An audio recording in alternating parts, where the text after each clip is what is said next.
Jharkhand public service commission ने क्या संविधान का उल्लंघन किया है? जो हाई कोर्ट है झारखंड का, उन्होंने सारी की सारी वैकेंसीज को रद्द कर दिया गया है। आखिर मामला क्या है?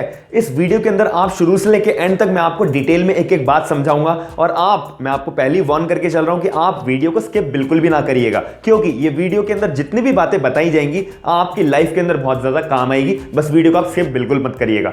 ज्यादा देरी ना करते हुए वीडियो को स्टार्ट करते हैं। सबसे पहली बात, जो आपने थंबनेल भी देखा है और टाइटल भी देखा है कि झारखंड पीएससी ने, पब्लिक सर्विस कमीशन ने उल्लंघन किया है संविधान का, और ये एक्चुअल में किया है क्योंकि हाईकोर्ट का जो जजमेंट आया है उसी वजह से ये बात प्रूव हुई है कि आखिर में गलती क्या आई है, मेन मुद्दा क्या है। आप जब ऑर्डर पढ़ेंगे डिस्क्रिप्शन बॉक्स के अंदर मैं पूरा का पूरा जजमेंट का जो ऑर्डर आया है हाईकोर्ट का झारखंड की तरफ से, उसका लिंक मैं आपको डिस्क्रिप्शन बॉक्स के अंदर प्रोवाइड करा दूंगा। बहुत सारी बातें लिखी हुई हैं, आप कंफ्यूज रह जाओगे, लेकिन मेरा काम है आपको बिल्कुल सिंपल मुद्दे की बात समझाना, बिल्कुल सिंपल वर्ड्स के अंदर समझाना। तो सबसे पहली बात, एक पेटिशनर था, उस पेटिशनर ने हाई कोर्ट ऑफ झारखंड को अप्रोच करा। उन्होंने बताया, पेटिशनर साहब ने बताया कि जो एडवर्टाइजमेंट लागू करा गया है, एडवर्टाइजमेंट का मतलब जब वैकेंसीज लागू करी गई हैं झारखंड पब्लिक सर्विस कमीशन की तरफ से, झारखंड पीएससी की तरफ से, उसके अंदर ना एक पोस्ट है, यानी कि एक वैकेंसी का कॉलम है, उस वैकेंसी का नाम है असिस्टेंट इंजीनियर, जो सिविल के अंदर है। उस असिस्टेंट इंजीनियर में ना थोड़ी गड़बड़ी है। गड़बड़ी का मतलब कुछ घपलेबाजी नहीं,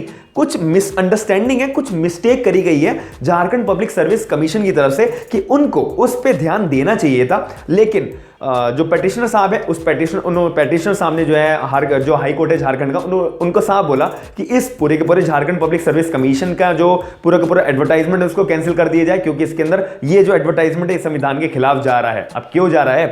अब इन्होंने साफ साफ बोला था, तो ईडब्ल्यूएस की कैटेगरी, यानी कि economical weaker section of the society, एक रिजर्वेशन बनाई गई थी सरकार की तरफ से जब संशोधन करा गया था हमारे कॉन्स्टिट्यूशन के अंदर। तो एक ईडब्ल्यूएस 2019 के अंदर जब 103 संविधान के अंदर संशोधन करा था, अमेंडमेंट करा था, उसके अंदर ईडब्ल्यूएस की कैटेगरी 10% का रिजर्वेशन डाला गया था जनरल कैटेगरीज के लिए। जो जनरल की कैटेगरी कैंडिडेट्स होया करते थे, यानी कि होते हैं, उनके लिए ईडब्ल्यूएस की कैटेगरी डाली गई थी। तो उसके अंदर जो पेटिशनर साहब है, जो ये इनकी मैं बात कर रहा हूं, उन्होंने साहब बोला कि झारखंड पब्लिक सर्विस कमीशन ने इस पॉइंट पे गलती करी है, तो सारे के सारे एडवर्टाइजमेंट को कैंसिल कर दिया जाए और बोला जाए कि भाई तुम दोबारा नई वैकेंसीज लेकर आओ और प्रॉपर क्लासिफिकेशन अच्छे से करके लाओ। अब हमने एक मुद्दा, तो एक की पक्ष की बात तो समझ ली, अब हमें झारखंड पब्लिक सर्विस कमीशन की तरफ से भी तो समझना पड़ेगा कि भाई उन्होंने क्या सोच के ऐसी वैकेंसीज लाए थे, उन्होंने क्या सोच के ये अपना पॉइंट रखा था, उन्होंने क्या सोच के गलती करी है या उनकी साइड से सही है, उनकी भी तो बात सुननी पड़ेगी। अब मैं आपको उनकी तरफ से मैं बात समझाता हूं। तो झारखंड पब्लिक सर्विस कमीशन ने 2013 के अंदर और 2015 के अंदर असिस्टेंट इंजीनियर यानी कि सिविल के अंदर वैकेंसी निकाली थी। अब जितनी वैकेंसीज जिस साल के अंदर बच जाती है तो वो आगे कैरी फॉरवर्ड होती है, यानी कि जब नया एडवर्टाइजमेंट, यानी कि जब अगले साल या जिस भी टाइम 2 साल के बाद जब दोबारा vacancy PSC public service commission की तरफ से निकाली जाएगी, तो जो बाकी पिछले साल की वैकेंसीज बची हुई हैं वो आगे कैरी फॉरवर्ड हो जाएंगी, जिसको हम एंटीसिपेटेड पोस्ट भी बोलते हैं, वैकेंसीज भी बोलते हैं। तो मर्ज करके जब नया एडवर्टाइजमेंट आता है तो वो मर्ज हो जाती है, नई वैकेंसीज भी और पुरानी वैकेंसीज भी दोनों मिलके मर्ज होके एडवर्टाइजमेंट निकाला जाता है। अब इसके अंदर एक ये मुद्दे वाली बात हमारे को जो जोर देने वाली है, अब इसके अंदर बोला है जो 2013 और 15 के अंदर एडवर्टाइजमेंट निकाला था, जो एंटीसिपेटेड वैकेंसीज, यानी कि जो 2013 और 15 के अंदर जो बच गई थी वैकेंसीज असिस्टेंट इंजीनियर सिविल की, तो वही अब जब नया 2019 के अंदर एडवर्टाइजमेंट निकाला है तो उसके अंदर जो 2013 और 15 की जो पोस्ट बची हुई है वो हमने 2019 के अंदर मर्ज करके वो वैकेंसी निकाल दी। अब इसके अंदर दिक्कत यहां पे क्या है कि भाई 2019 में तो तुम झारखंड पब्लिक सर्विस कमीशन जो है वो पोस्ट तो निकाल रहा है, वैकेंसी तो निकाल रहा है, लोगों को सीटें तो दे रहा है असिस्टेंट इंजीनियर सिविल के अंदर। झारखंड पीसीएस की तरफ से एक गलती क्या हुई है कि उन्होंने 2013 और 15 पे ये चीज का ध्यान नहीं दिया कि भाई जब 2013 और 15 के अंदर आपने वैकेंसी निकाली थी तो वहां पे ऐसा रिजर्वेशन का तो कोई मुद्दा कोटा था ही नहीं, ईडब्ल्यूएस का तो कोटा उधर था ही नहीं। उस टाइम पे 2013 और 15 पे ईडब्ल्यूएस की कोई रिजर्वेशन जनता को तो दी नहीं जाती थी। तो आप वो जो पर्टिकुलर वैकेंसीज बची हुई थी तो उसको आप मर्ज करके 2019 के अंदर ईडब्ल्यूएस का जो आप कोटा दे रहे हो वो कैसे दे सकते हो? ये तो बिल्कुल संविधान के खिलाफ होगा कि जब पहले तो भाई तुमने 2013 और 15 में जनता को तुमने वो रिजर्वेशन तो दिया नहीं, अब जब वो पोस्ट बच गई तो 2019 के अंदर तुम जो है जनता को वो कोटा क्यों दे सकते हो? ऐसा तो संविधान के अंदर खिलाफ होगा, राइट टू इक्वालिटी के बिल्कुल खिलाफ होगा। पब्लिक एम्प्लॉयमेंट जो इक्वल अपॉर्चुनिटी होती है पब्लिक एम्प्लॉयमेंट की, उसका खिलाफ होगा, जो हमारे को आर्टिकल 16 के अंदर साफ साफ संविधान के अंदर फंडामेंटल राइट के तौर पे हमारे को दी जाती है। तो ये तो सारी बातें गलत हो जाएंगी। इसी वजह से पेटिशनर साहब ने जो है हाई कोर्ट ऑफ झारखंड के अंदर अपील किया, पिटीशन डाली कि आपको जो है जब सब आप जो है झारखंड पब्लिक सर्विस कमीशन ने जो एडवर्टाइजमेंट निकाला है, वैकेंसी निकाली है, आप उसे कैंसिल कर दो। उनको ऑर्डर करो कि भाई तुम्हारे को दोबारा क्लासिफिकेशन जो आपको पोस्ट का करना चाहिए वो ध्यान से करो, या आपने जो वैकेंसी निकाली है वो संविधान के खिलाफ जा रही है। अब इसके अंदर में और मुद्दे वाली जो पॉइंट बात आपको पकड़नी है, जो मैंने आपको कहा था वीडियो के स्टार्टिंग में कि वीडियो को स्किप नहीं करना, आपके पूरे जीवन में काम आएगी। क्या बात काम आएगी कि पहले मैंने बता तो दिया आपको कि ईडब्ल्यूएस का कैटेगरी का है। अभी ईडब्ल्यूएस का मुद्दा आया कहां से था? हमारे संविधान के अंदर। हमारे संविधान में economic weaker section of the society की जो कोटा है, जनरल कैटेगरीज के अंदर ईडब्ल्यूएस का कोटा दिया जाता है 10% का, कि जो माली हालत से, जो पैसे से, या फिर जो घर चलाने लायक, मतलब जिनका फाइनेंशियल थोड़ी सी स्टेबिलिटी कम होती है, तो वो अगर जनरल कैटेगरी के अंदर भी आते हैं तो उनको सरकार ने अपॉर्चुनिटी एक तरीके से दी थी ईडब्ल्यूएस के नाम से। जैसे शेड्यूल कास्ट, शेड्यूल ट्राइब्स एक कोटा होता है, वैसे जनरल कैटेगरी के लिए भी ईडब्ल्यूएस का एक नया कोटा बनाया था 10% का, कि भाई ये 10% सीट तो ईडब्ल्यूएस के लोगों के लिए रिजर्व रहेगी, जैसे शेड्यूल कास्ट और शेड्यूल ट्राइब्स के लिए रिजर्व रहती है।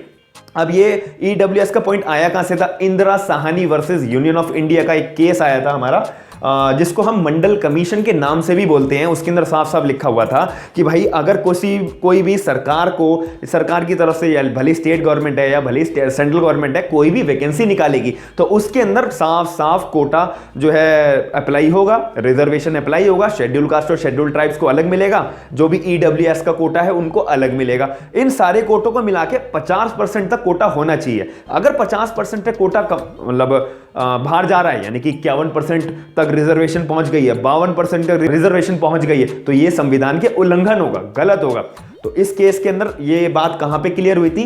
Indira Sahni versus union of India. इसका सिंपल मतलब ये होता है कि भाई अगर सरकार ने कोई वैकेंसी निकाली है ना, तो सरकार वैकेंसी तो निकाल रही है, इसके अंदर रिजर्वेशन भी दे रही है, तो रिजर्वेशन का जो रेशियो है ना, जो रिजर्वेशन का रेशियो है वो 50% से ज्यादा नहीं जाना चाहिए, 50% तक होना चाहिए। मतलब कि 100 सीटें अगर सरकार ने निकाली है, 50% सीट यानी कि 50 सीटें तो शेड्यूल कास्ट और शेड्यूल ट्राइब्स के लिए रिजर्व हो जाएंगी, और बाकी बची कितनी? 50 सीटें। 50 सीटें अब जनरल कैटेगरी के लोगों के लिए अवेलेबल होंगी, कि 50 सीटें जो है जनरल कैटेगरी के लोग भरेंगे। ये ऐसे classification Indira Sahni versus union of India के केस के अंदर क्लियर कर दिया गया। अब मुद्दे की बात यहां पे कहां से आई कि भाई अब जब हम इसके अंदर 2019 का जो हम एडवर्टाइजमेंट की बात करें, जो झारखंड पब्लिक सर्विस कमीशन की तरफ से बनाया गया है, उसके अंदर क्या बोला है कि भाई हम 2013 और 15 की पोस्ट के अंदर भी रिजर्वेशन लगा रहे हैं ईडब्ल्यूएस का, यानी कि 10% का आप जो है रिजर्वेशन एक्स्ट्रा दे रहे हो। 50 तो पहले दे दिया, अब 10% और लेके आ रही हो, यानी कि टोटल 60%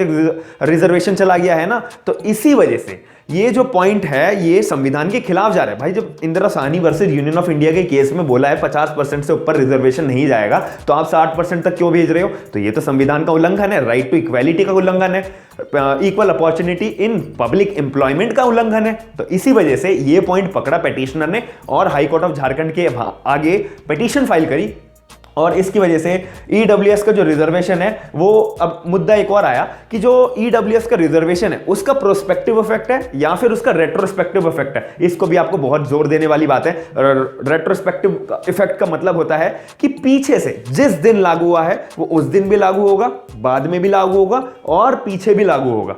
जैसे कि मैंने आज एक रूल बनाया है, जैसे कि मैं सरकार हूं, मैंने आज रूल बनाया कि भाई आज से हेलमेट जिसने नहीं पहना है उसके ऊपर कोई चालान नहीं है। अब आज से जो ये रूल, मैंने एक लाइन ये भी बोली है कि ये रूल जो है प्रोस्पेक्टिव इफेक्ट रखता है। प्रोस्पेक्टिव इफेक्ट का मतलब होता है कि भाई जिस दिन लागू हुआ है उस दिन ये रूल लागू हो जाएगा और आने वाले दिनों में ये लागू रहेगा। और लेकिन पीछे वाले दिनों के अंदर, यानी कि पीछे अगर किसी का चालान कटा है तो उसके ऊपर ये रूल अप्लाई नहीं होगा। जैसे कि मैंने आज रूल बनाया, तो अब आज के दिन जिसका चालान कोई बिना हेलमेट के अपनी गाड़ी चला रहा होगा उसका चालान नहीं कटेगा। अब कल कोई बिना हेलमेट के गाड़ी चला रहा होगा उसका चालान नहीं कटेगा। लेकिन कल अगर किसी ने गाड़ी चला रहा था बिना हेलमेट के और किसी का चालान कटा है तो वो इस बात का फायदा नहीं ले सकता।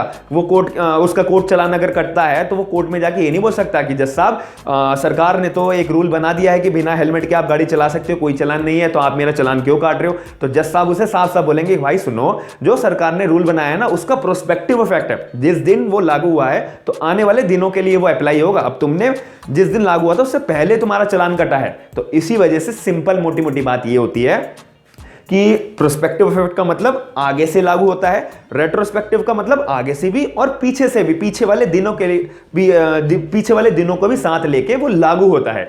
तो अब इसके अंदर हमारे को ये बात सोचने वाली थी कि EWS 2019 के अंदर 103 कॉन्स्टिट्यूशन के अंदर, संविधान के अंदर संशोधन करके, अमेंडमेंट करके जब EWS का कैटेगरी डाली गई थी, तो इसके अंदर हमारे को बात ये ध्यान में रखने वाली है कि इसका प्रोस्पेक्टिव इफेक्ट है या रेट्रोस्पेक्टिव इफेक्ट है।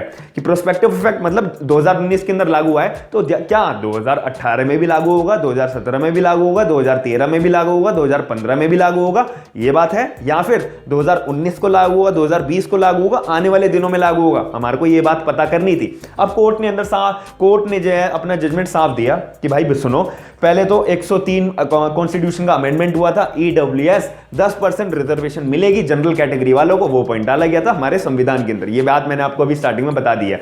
अब मुद्दे की बात, कोर्ट ने अपना जजमेंट दिया कि जो झारखंड पब्लिक सर्विस कमीशन है उसने कॉन्स्टिट्यूशन का उल्लंघन करा है। जो उन्होंने क्लासिफिकेशन अपनी वैकेंसी के अंदर करा है 2013 के अंदर, जो 2015 के अंदर जो वैकेंसी निकाली थी उसमें जो वैकेंसी उसके अंदर जो सीटें बच गई थी, और जब 2019 का उन्होंने नया वैकेंसी निकाली है और 2013 और 2015 की जो सीटें मर्ज करके 2019 के एडवर्टाइजमेंट के साथ में जब उन्होंने निकाली हैं, तो इसलिए जब उनको 2019 को वैकेंसी निकालनी चाहिए थी तो 2013 और 2015 की सीटों के ऊपर EWS का रिजर्वेशन नहीं देना चाहिए था। इतनी सी बात आपको समझनी है। इतने सा कोर्ट ने बोलकर पूरे के पूरे एडवर्टाइजमेंट को रद्द कर दिया, कैंसिल कर दिया और ऑर्डर करा कि भाई 8 हफ्तों के अंदर अंदर झारखंड पब्लिक सर्विस कमीशन को नया एडवर्टाइजमेंट लॉन्च करना होगा। नया एडवर्टाइजमेंट, डिटेल एडवर्टाइजमेंट, सही तरीके से क्लासिफिकेशन, सही तरीके से 103 कॉन्स्टिट्यूशन का अमेंडमेंट को ध्यान में रखते हुए EWS की कैटेगरी जो 10% का रिजर्वेशन है उसको ध्यान में रखते हुए 2013 और 2015 की जो सीटें बची हुई हैं उसको ध्यान में रखते हुए अच्छे से क्लासिफिकेशन करते हुए आपको लॉन्च करना है, जनरल पब्लिक के सामने एडवर्टाइजमेंट निकालना है और वैकेंसी निकालनी है 8 हफ्तों के अंदर अंदर। तो मैं उम्मीद करता हूं कि आपको, जो मैंने वीडियो के माध्यम से आपको डिटेल वीडियो प्रोवाइड करानी थी, हाई कोर्ट ऑफ झारखंड का जो जजमेंट आया है नया का नया 2021 का, वो आपको जो मेरे को बताना था और जो इतने की पॉइंट्स मैंने को बताने थे कि Indira Sahni versus union of India का केस बताना था जिसमें बताया था कि 50% तक रिजर्वेशन जो है मिलेगा, सारी की सारी जो भी सरकारी पोस्ट निकलेगी 50% तो रिजर्वेशन मिलेगा। अगर 50% से ऊपर जाएगा तो भाई वो संविधान के खिलाफ है। वो पर्टिकुलर पोस्ट सरकार ने निकाली है वो संविधान के खिलाफ जा रही है, उसको कैंसिल कराओ। आप भी पिटीशन डाल सकते हो, लेकिन इसको हम मंडल कमीशन का केस भी बोलते हैं। साथ ही में मैंने आपको बताया था कि 103 संविधान के अंदर EWS 10% रिजर्वेशन जो है जनरल पब्लिक के लिए, जनरल पब्लिक के अंदर भी जनरल कैटेगरी वाले लोगों के लिए 10% का रिजर्वेशन दिया गया था। अपॉर्चुनिटी के तौर पे एक दिया गया था जिनकी माली हालत ठीक नहीं है उन सभी लोगों के लिए। और जो मैंने आपको मेन बातें बताई हैं 10% EWS की, ये तो बात आपको ध्यान में रखनी चाहिए। अगर आप एडवोकेट हो या लॉयर हो या लॉ स्टूडेंट हो, अगर आपको ये बातें छोटी छोटी नहीं पता है, आपके मुंह पर ये केसेस नहीं रटे हुए हैं, तो बहुत गलत बात है। आपको ये सारी चीजें ध्यान में रखनी पड़ेंगी। तो मैं उम्मीद करता हूं कि आपको पूरी की पूरी वीडियो समझ में आई होगी, पूरा का पूरा जजमेंट समझ में आया होगा, पूरा दोनों पक्षों, मैंने दोनों पक्ष रख के आपको समझाया है कि पेटिशनर की तरफ से क्या साइड थी, झारखंड पब्लिक सर्विस कमीशन की तरफ से क्या साइड थी और कोर्ट की तरफ से क्या साइड थी, आपको समझ में आई होगी। अगर ऐसी ही वीडियोज, ऐसे ही जजमेंट्स, ऐसे ही सिंपल तरीके से आप जजमेंट्स को समझना चाहते हो तो आप मेरे को कमेंट सेक्शन के अंदर जरूर बताइएगा और वीडियो लाइक करके मेरा मोटिवेशन बढ़ाइएगा, चैनल को सब्सक्राइब करके और मेरा अच्छे से मोटिवेशन बढ़ाइएगा। अगर आपको पर्टिकुलर जल्दी से अपडेट देखनी है, आपके अलावा आपको जल्दी से अपडेट रहना है, तो बेल आइकन को ऑन जरूर करिएगा। अगर आप अपने दोस्तों को भी ये वीडियोस शेयर करना चाहेंगे, उनकी भी नॉलेज थोड़ी सी बढ़ाना चाहेंगे, क्योंकि ज्ञान बांटने से ही बढ़ता है। मैं आपको बताने से ही अपना ज्ञान बांट रहा हूं। इसी वजह से आप भी मेरा साथ सपोर्ट बनकर अगर वीडियो को शेयर करेंगे तो बहुत बेनिफिशियल रहेगा। अगर ऐसी वीडियोस आप देखना चाहते हैं तो मेरे चैनल को सपोर्ट जरूर करिएगा। थैंक यू, धन्यवाद।